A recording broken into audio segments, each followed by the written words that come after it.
Hey everyone. Alright, so working on a script for a while. I've already made a video about it once, but I've made some changes since then, and I think I'm getting pretty close to release ready. Got a few more features I want to implement in the next few days, but I should be probably posting it soon. So this is my 3D damage report script. So I'll launch it up here. There's a fair number of parameters for you to input to customize it to your own ship, but basically you see it pops up with a small version of your ship where the size of the balls is representative to the max HP of the item, and if they have taken damage, it gives a gradient between yellow and red, where red is like fully broken, orange is heavily damaged. So there's like a jump between orange to say it's mostly damaged but functional, and red to say it's non-functional. I've added in some stuff so when you actually look at it, it tells you what its overall missing HP is. For me, when I'm repairing, I always like to know how much health I need to repair when I'm looking at it, because I use that to gauge what tier of scrap I should be using. So I put that in there as a nice indicator, so as you go to start repairing it, you know how much HP you're going to have to restore right when you start. This is currently in test mode, so you see it's got all kinds of damage represented, but I set it up so you can just hit Alt-9 and it will disable test mode, and then as it's doing the passes, it updates it with their real health.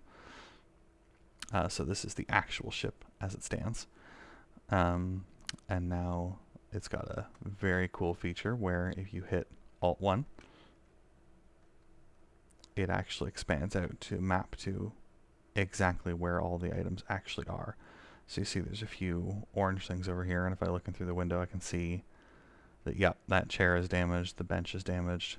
It tells me how much HP they have lost. At the request of some players, I added in a filter for decorative items. So if you hit Alt-2, it should try to remove all of the decorative items from the list. So windows, screens, I mean, it does include things like emitters and receivers, but it's all in a filter that's in the code. So if you decide that I'm filtering out something that you don't want to, you can just remove it from the filter, and then it won't cull it. So now that I've removed the decorative items, you can see there are actually still a few damaged pieces. So if I look here, it says this one has 1002 HP missing. If I switch to my repair tool, we will see that, yes, in fact, this wing is at 10 of 1013. So it's 1003, slight rounding differences, but you get the gist. And now if you just hit Alt-2 again, all the decorative items will start popping back into place.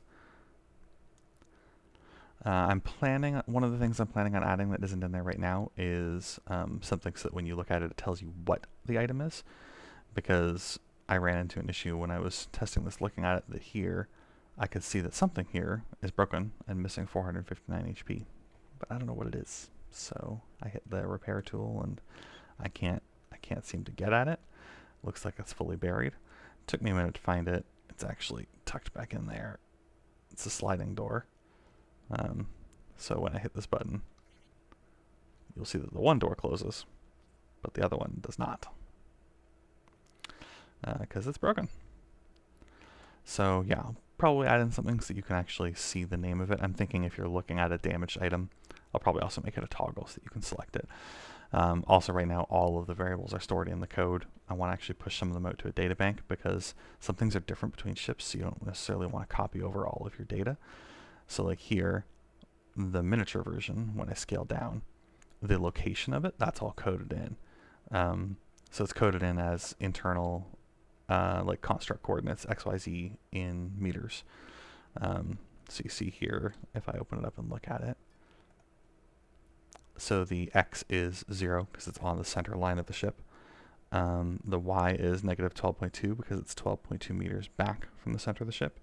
And the Z is 8.5 because it's 8.5 meters up from the center of the ship, which you can kind of see from the build mode that we're closer to the back of the ship than we are to the front, and we're closer to the top than we are to the bottom. Also, if you actually look at it here, it gives you your voxel. So here, this is X is 0.5, Y is negative 45.5, and Z is 27.5. Voxels are 4 per meter. They're a quarter of a meter apiece. So if you want to code it in yourself, you can just point at the spot that you want with the 7 tool, or if you select the 1 tool and like maneuver up to approximately where you want it.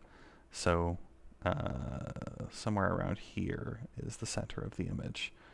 And you can see, actually that's 0, yeah. So here you see x is 0, 0, 0, that's easy. Y is negative 50, I think it was negative 12 point something, so times 4 gets you there. And the z is 32, and I think the z was 8. So 32 times 8, that's the spot. And then the scaling factor, which was right next to it, is just a 0 point whatever. So in this case, I believe it's 0.1. So this ship is scaled down to 10% the size of the ship. And that matters. Like, I would have liked it bigger, but I also wanted it in the bridge. I want it to fit, right? So I could possibly put another board with the same thing just down here in say, this area, and I could scale it up a little bit bigger. Like here, I might be able to fit a 0.2. And in fact, on this ship over here, I've got quite a bit of space behind the pilot seat. If I can get in. So in this one, I've got it set to a factor of, I think, 0.35. So the scale model is actually quite large. It takes up a good chunk of the room. So you can get up close and personal and see. Like here, you can see I've got this line of lights across the top because I'm also working on a light script. And here you can see that line of lights on the top. And in fact, if I hit Alt-2, you'll see they all disappear. And then I hit Alt-2, you see them all pop back into existence. So again, Alt-1, Alt-9. So Alt-9 takes it out of test mode, so you can see the ship is actually in a good state of repair. There's nothing broken, nothing damaged on the ship. If you want to see that in a quick summary form, you can hit Alt-1 to shrink it back down to size, and then you can see the whole thing in one area. It's also got the opacity is higher for red and yellow items than it is for the green ones. So the green ones kind of fade out a little bit more because you don't care as much about the ones that are in good condition, right? So here, if I hit Alt-9 and start bringing some test data back, you see the red really pops. It's because it's actually at like a 0.8 opacity, whereas the green's 0.3, I think. And those are all variables that you can change as you wish.